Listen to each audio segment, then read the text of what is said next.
What's up, Famo? It's Dano. We back with some more again. Shoot, if you guys haven't, go ahead tap in with all the socials right here below. Also, Big 41 up here. This was at 40 last time we was on here and made the last video. So I appreciate the sub, whoever that is. Much love to you. Also, we're gonna keep running that number up as always, boys. It's free to sub and it makes my day 100 times better.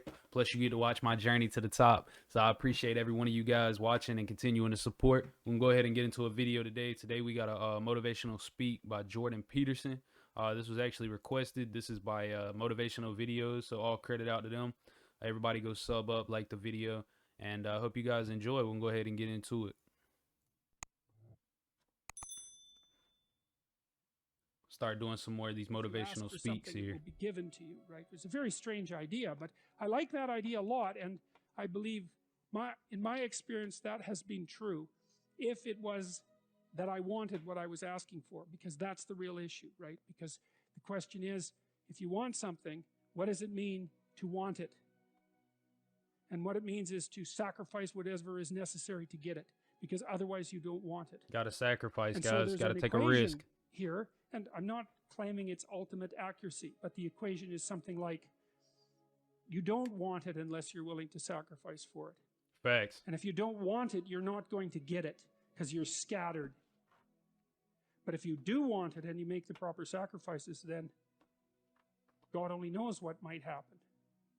And that's see, one of the things I really like about the existential philosophers is their emphasis on personal responsibility. You know, many of them had an emphasis on the role that people had in shaping their own destiny. For the existentialists, and I think this was a consequence of the religious substructure of philosophical thinking, it was self-evident that life was tragic and bitter.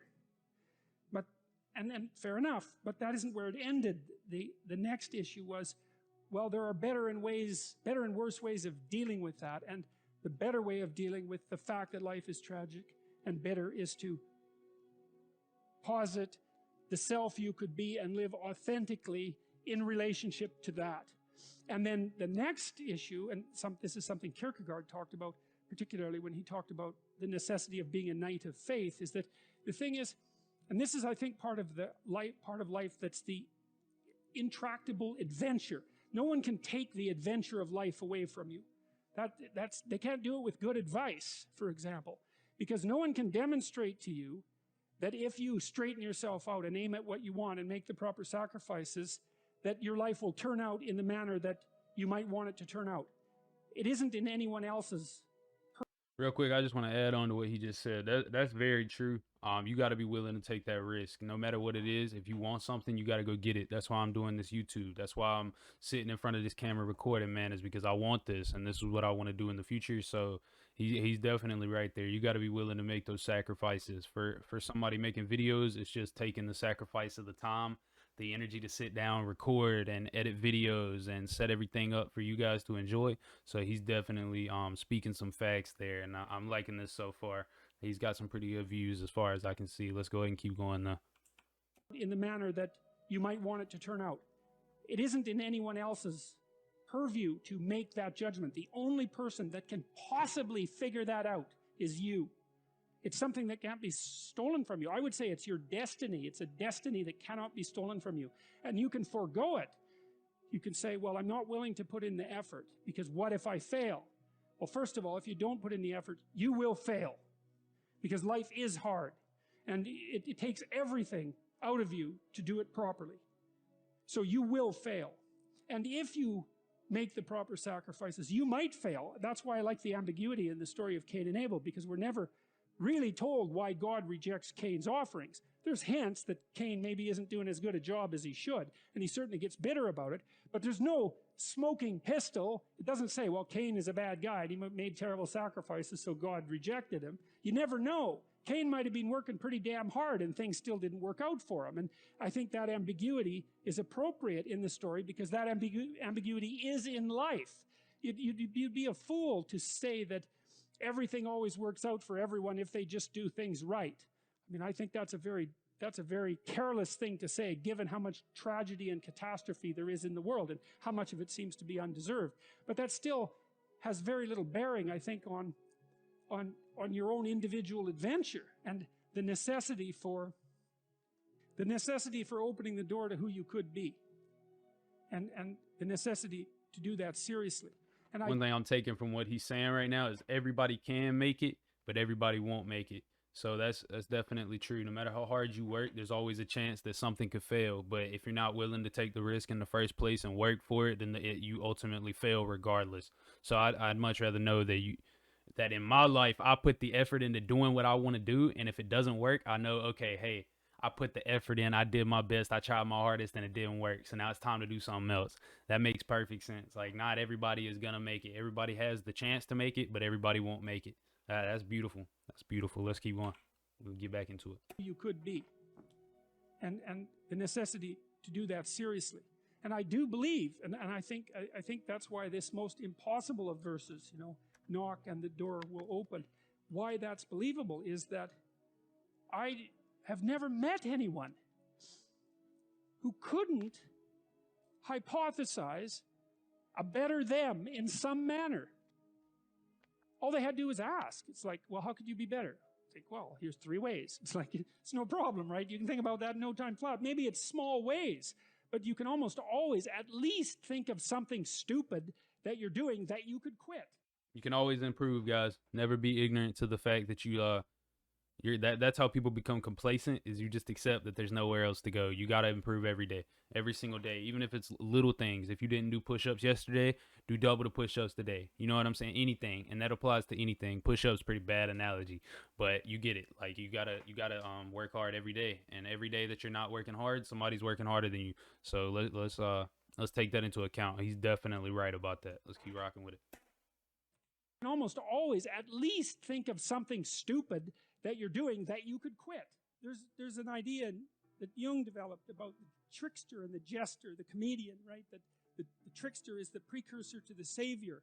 That's one of the things I learned from Jung that was just, it's so unlikely. You'd never think that. It's so amazing that might be the case. But the satirical and the ironic and the troublemaker, the comedian, the fool is the precursor to the savior. Why? Because you're a fool when you start something new. And so if you're not willing to be a fool, then you'll never start anything new. And if you never start anything new, then you won't develop. All right, I want to go back. I'm not going to say too much about it. I just want to hear him repeat that.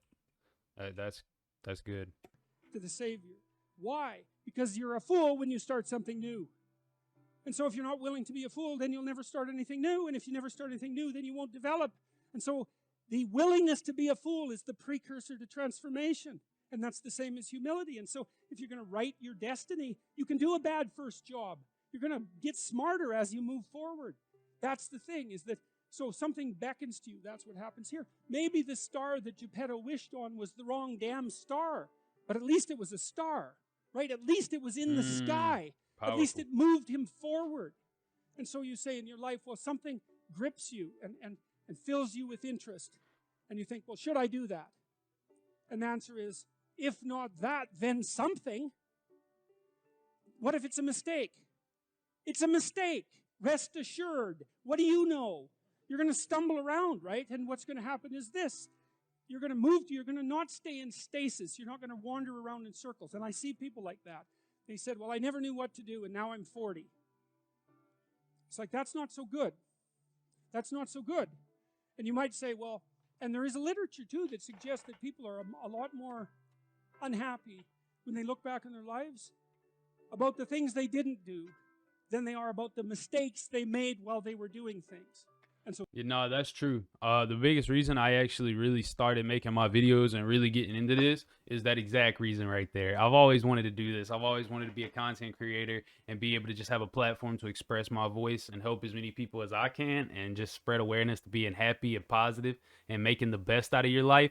So when I hear him say that, that's very true, because that was my exact reason for actually really striving for this, is because I didn't want to lay on my deathbed somewhere one day and just be like, dang, I didn't really do what I wanted to do with life. I don't want to have regret. I want to know that I did exactly what I could have done to make my life what it was and what I wanted it to be. And there's so many people out there that can't do that. They can, but they choose not to. And it just blows my mind that that's a continuous cycle for everybody, is not doing the things you love.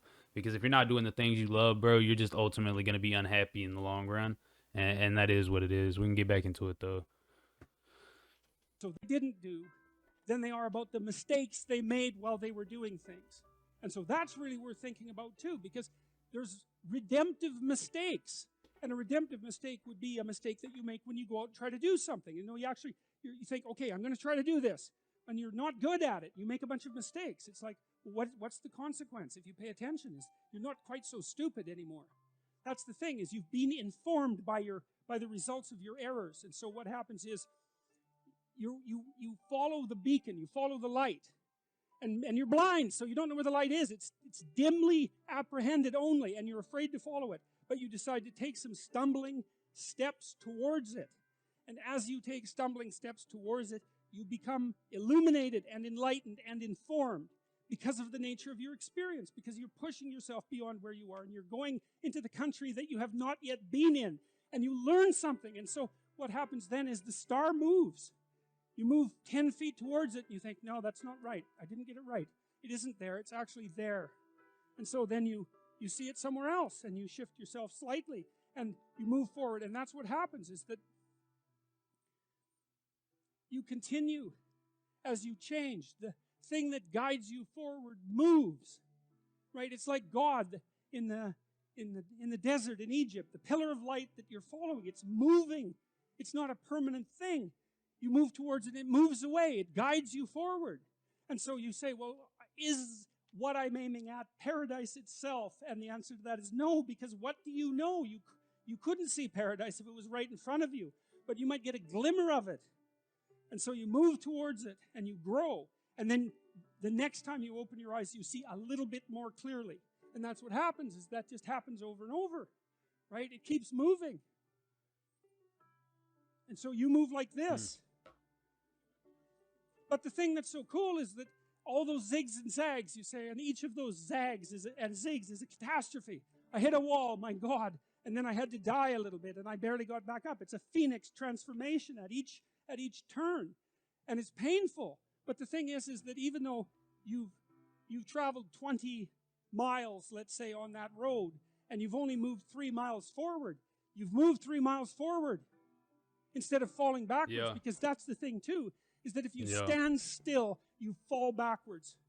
You cannot stand still, because the world moves away from you if you stand still. And there's no stasis, there's only backwards. And so if you're not moving forwards, then you're moving backwards. And that's more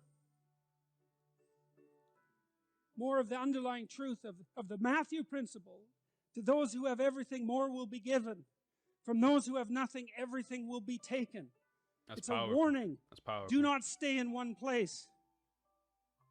Well, as you zig and zag, maybe the cataclysm of each transformation starts to lessen. There's not so much of you that has to die with every mistake.